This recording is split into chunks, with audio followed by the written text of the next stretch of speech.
Good morning बच्चों। आज हम आपको पाठ नंबर 9 सुभाषितानी पढ़ाएंगे।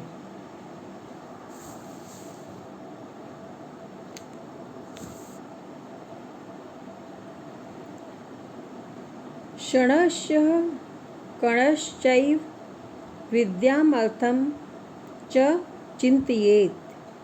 क्षणत्यागे कुतो विद्या, कणत्यागे कुतो धनम। इसमें बताया गया है कि हमारे लिए एक एक क्षण और एक एक कण दोनों ही बहुत मूल्यवान है। एक एक पल और एक एक कण से विद्या और धन के लिए सोचना चाहिए।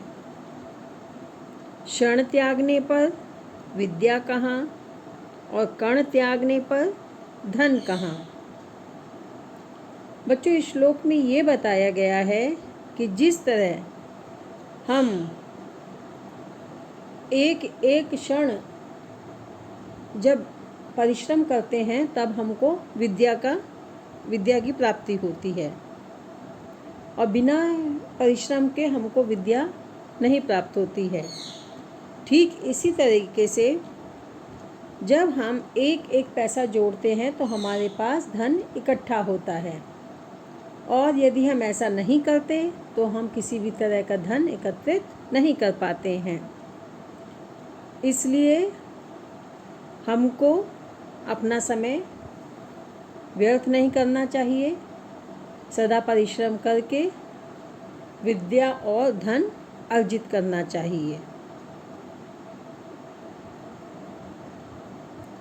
यदि ये क्षण चला गया तो ना तो हमें विद्या मिलेगी और ना ही हमें धन की प्राप्ति होगी। श्लोक नंबर 2 देखिए। प्रथमे न अर्जिता विद्या, द्वितीय न अर्जितम धनम, तृतीय न अर्जितो पुण्यम, चतुर्थे किम करिष्यति। तो इसमें बताया गया है, पहले तो आपने विद्या नहीं प्राप्त की है, दूसरे आपने धन नहीं कमाया है, तीसरे आपने कोई भी पुण्य का कार्य नहीं किया है, तो फिर चौथे आप और क्या करेंगे। अर्थात कोई फायदा नहीं है। आपको ये जो मनुष्य का जीवन मिला है इसका कोई फायदा नहीं है, कोई लाभ नहीं है।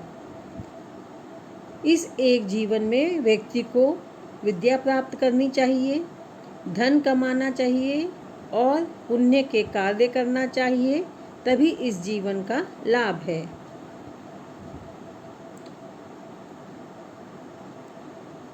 श्लोक नंबर 3 देखिए। सर्वतीर्थमयी माता, सर्वदेवमयः पिता, मातरम पितरम, तस्मात् सर्वयत्नेन पूज्येत।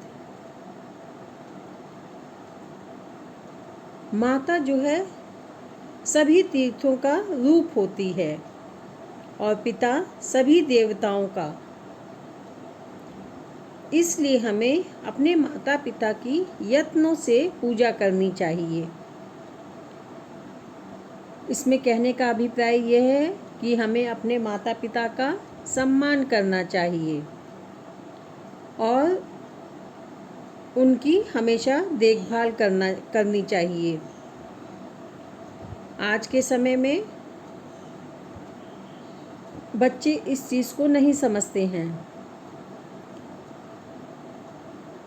जब बच्चे छोटे होते हैं तो जिस तरह से उनके माँ बाप उनकी देखभाल करते हैं, ठीक उसी तरह से उनकी वृद्धावस्था में, माता पिता की वृद्धावस्था में बच्चों को अपने माँ बाप की सेवा करनी चाहिए, अपने माता पिता की सेवा करनी चाहिए। श्लोक नंबर 4 देखिए। प्रिय वाक्य प्रदानेन सर्वे तुष्यन्ति जन्तवः, तस्मात् तदेव वक्तव्यम वचने का दरिद्रता।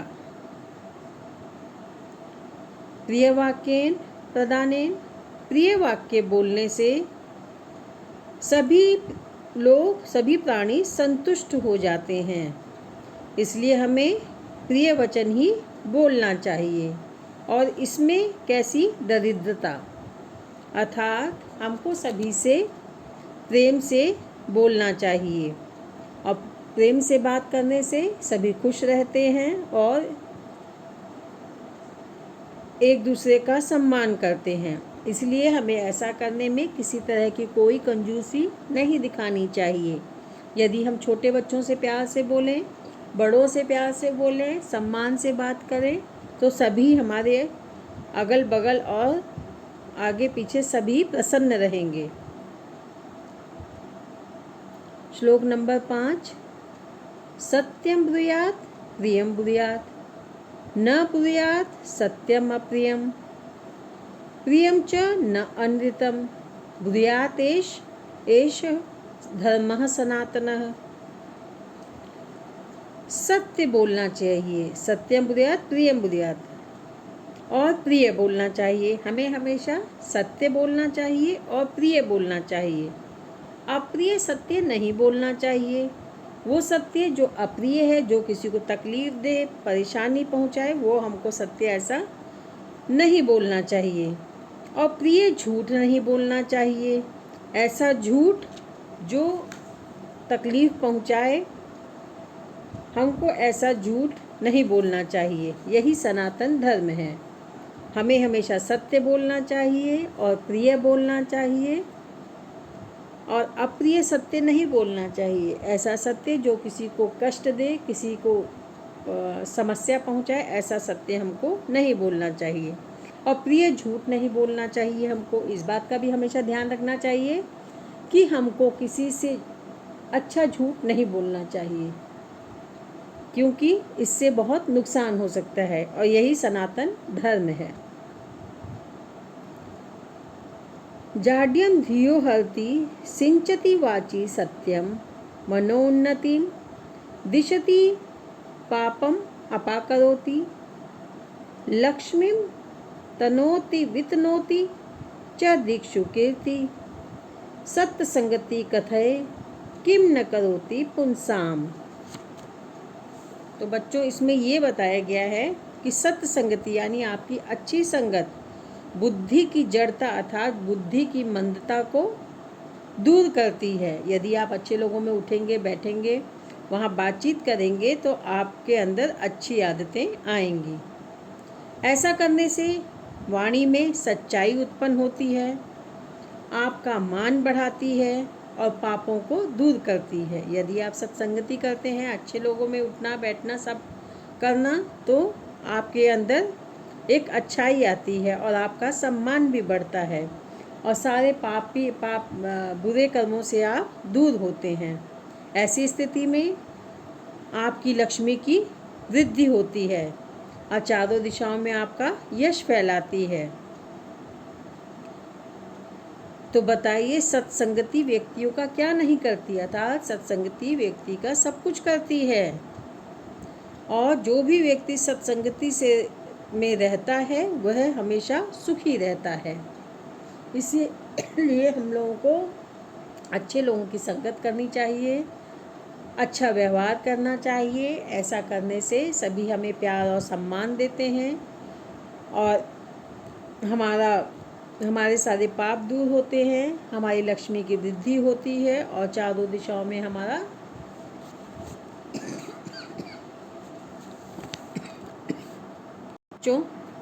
बच्चों इस तरह से ये पाठ अब समाप्त होता है। सबसे पहले इन 6 के 6 श्लोकों का अर्थ आपको अपनी कॉपीज़ में लिखना है। इसके बाद इसके शब्दार्थ भी आपको अपनी कॉपी में लिखने हैं। और बच्चों, एक बहुत ज़रूरी बात ये, जहाँ तक है नेक्स्ट वीक से आपके यूनिट टेस्ट होंगे और इस यूनिट टेस्ट में आपको वंदना और साथ में 2 चैप्टर और आएंगे, पहला और दूसरा। तो इतना आपको तैयार कर लेना है और जिस समय आपका यूनिट टेस्ट चलेगा उस समय आपका वीडियो नहीं जाएगा।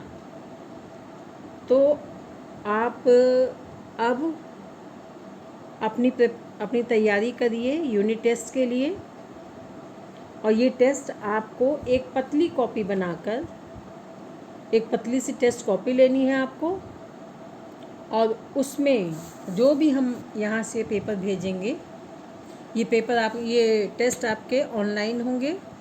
जो भी हम आपको ये टेस्ट भेजेंगे,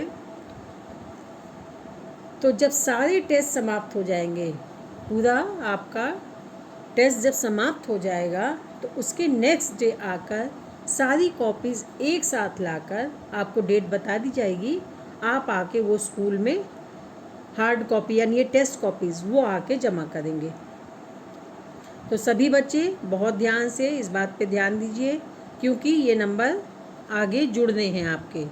तो ये टेस्ट सभी को देना बहुत ज़रूरी है।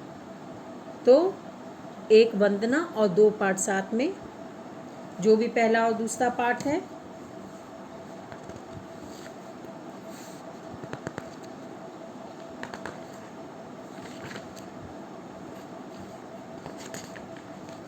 पहला पाठ है एक वंदना और पहला पाठ है पुनरावलोकनम और चित्रपाठः। वंदना, पुनरावलोकनम और चित्रपाठः, इतना आपको यूनिट टेस्ट में आएगा। और आपको अच्छी तरह से समझ लेना चाहिए कि जिस दिन भी आपका टेस्ट है आप वो टेस्ट करेंगे, और जिस दिन सारे टेस्ट आपके समाप्त हो जाएंगे तो आपको डेट बता दी जाएगी। आप टेस्ट कॉपी उस दिन लाकर स्कूल में सबमिट कर देंगे, जमा कर देंगे। तो बच्चों, इसी के साथ आज का ये वीडियो समाप्त होता है। इसका अभ्यास कार्य और प्रश्नोत्तर लेकर हम आपसे अगले वीडियो में फिर मिलेंगे। Thank you.